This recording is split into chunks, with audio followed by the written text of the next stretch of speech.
everybody and welcome. Today I'm going to be sharing with you how I control my paper clutter. So this was a requested video and I have maybe a little bit different of a system than some others have, especially when it comes to children's artwork and the like. I am ruthless when it comes to children's artwork or things that they bring home from school.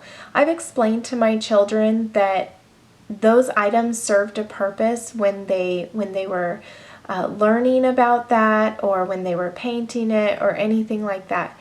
And that every item that they bring home, it's not for me, it's not a gift for me, it was something that was useful for them at the time.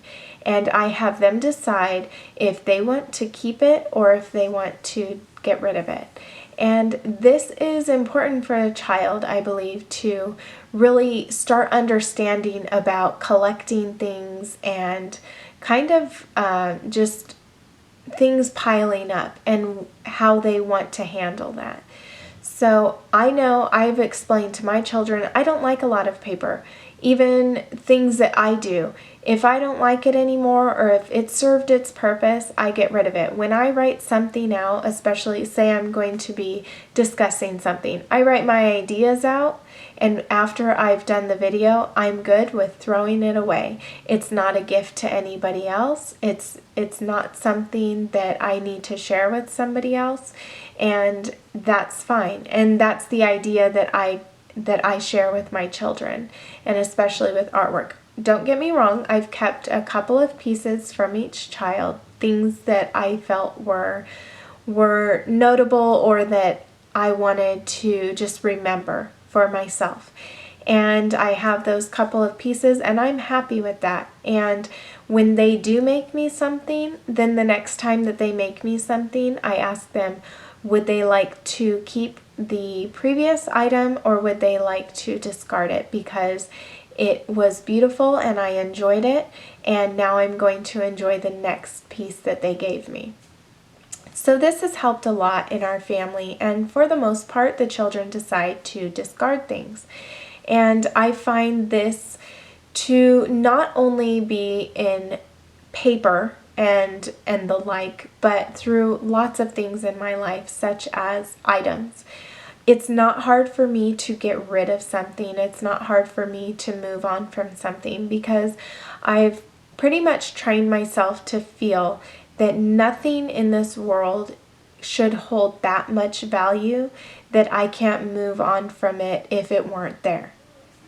Or that I would be so upset, or if something broke that I would treat somebody so poorly or hatefully because of that item being broken and being that sad about it.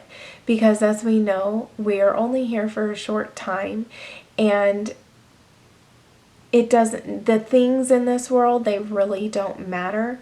And what matters to me are the memories that I make with the children and the moments that we share together. Those are the things that I hold valuable. It's not things or even just stuff, papers or anything like that. Those things really clutter my mind, they clutter my life, and I'm happier when they're not part of it. So I just explained those things to my children, and they seem to be very okay with it, and they have been really great about getting rid of their own things when they no longer serve a purpose for them anymore, or if they just really don't care for it. Okay, moving on. The next area that I would like to talk about is junk mail. Junk mail never reaches my desk. The only items that I keep out of the mail and all of the junk mail that comes would be the flyers for the grocery stores. If I'm going to be grocery shopping, I do like to have like the paper to hold on to look at it. But once I'm done making my list, I throw that away and I'm done with it. And before I even probably get into the house, any extra mail like that they come in envelopes or anything like that, I just rip it up if it's not something that is going to be of use to me or I'm not interested in. And then that reaches whichever closest trash can I can find, and then it's gone. None of those items ever really reach my countertop. So with the items that I do need, such as any snail mail I may receive, which is always fun to get, I will enjoy it for a time, and then I have no problem getting rid of that as well. I really don't hold on to cards. I don't hold on to letters or stuff like that, except on a rare occasion, but for the most part I do not. And then last is bills. When bills come in, I just handle it if I can right then.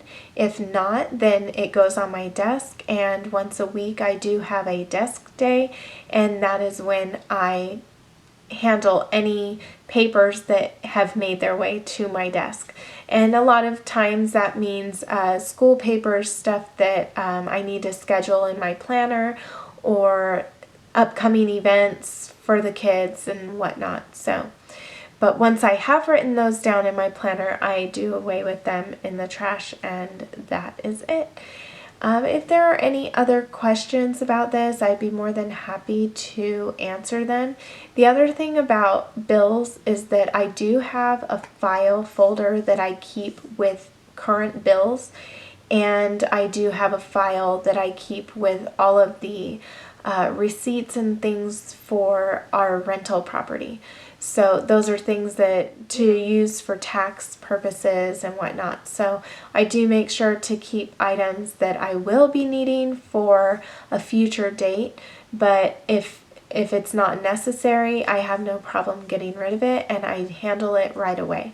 And I think that that is the key, is handling something right away and not letting things pile up. So I hope that this was beneficial to you.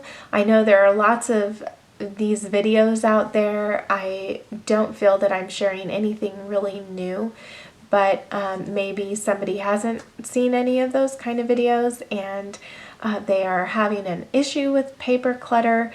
As always, I hope that you guys take care and have a beautiful day.